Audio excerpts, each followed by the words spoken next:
She always thought she could walk all over me. My wife, Clara, had this habit of bragging to her friends that she held all the power in our marriage. I never confronted her about it at first, thinking it was just harmless talk. But over time, her words started cutting deeper. She'd smirk and tell me that if she ever wanted to leave, she could dump me any time and find someone better. I brushed it off, but deep down it hurt. I loved her, but something in my gut told me she didn't feel the same way anymore. The truth came crashing down one evening when she left her phone unattended. I wasn't the type to snoop, but the screen lit up with messages that were impossible to ignore. A man's name popped up, followed by a heart emoji. My hands trembled as I opened the thread and found countless texts between her and another man, filled with affection, promises, and even plans to meet while she was out with the girls.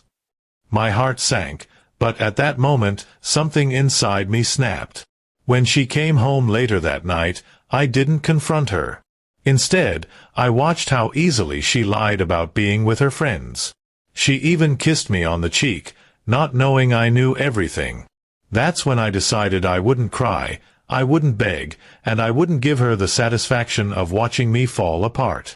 If she thought she held the power, I was about to show her just how wrong she was. The next day, I quietly went to the hardware store and changed the locks on our house. It felt symbolic, like I was finally shutting her out of my heart as well.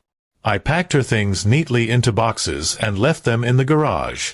When she came back from work and found herself locked out, she called me furiously, demanding I let her in. All I told her was, "You wanted power? Here it is. You don't live here anymore." The silence on the other end was priceless. Of course, she thought it was just an empty move, that I'd cave in within a few days. But instead of sulking, I focused on moving forward. That's when fate stepped in. Her younger sister, Emily, reached out to me. She said she had always suspected Clara of being unfaithful and wanted to check if I was okay. What started as a simple conversation turned into long talks, dinners, and eventually something neither of us expected. Emily was everything Clara wasn't. She was kind, genuine, and actually listened when I spoke. Unlike Clara, she didn't see relationships as power games but as partnerships. The more time I spent with her, the more I realized how starved I had been for real affection. And the best part? She didn't hide anything. No secret messages, no games, no pretending. Just honesty. When Clara found out, her reaction was explosive. She screamed, cursed, and called me every name in the book. "How could you betray me with my own sister?" she yelled. The irony was almost laughable. Betray her? She had been betraying me for months, maybe longer. I calmly told her, "You said you could dump me any time." "Well, I dumped you first, and upgraded." Her rage was unmatched, but there was nothing she could do. Her parents, surprisingly, didn't take her side.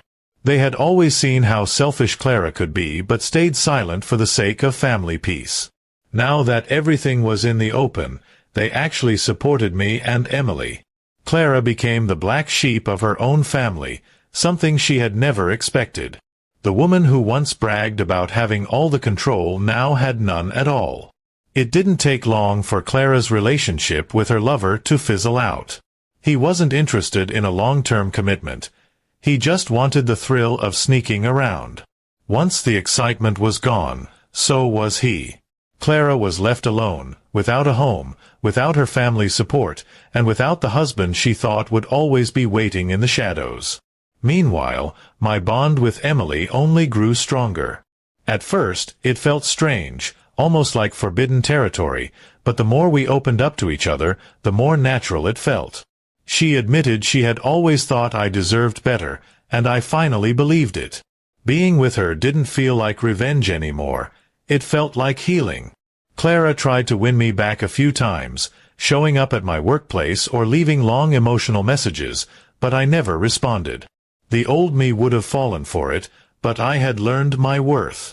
I didn't need a woman who saw love as leverage. I needed someone who treated me with respect, and I had found that in Emily. Months passed, and soon people stopped talking about the drama.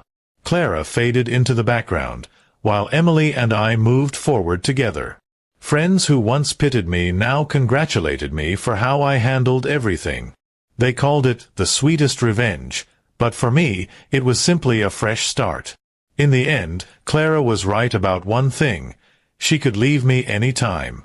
But she was dead wrong about holding the power. Because when the dust settled, it wasn't her who came out on top, it was me. And as I held Emily's hand, I realized that sometimes life has a funny way of balancing itself.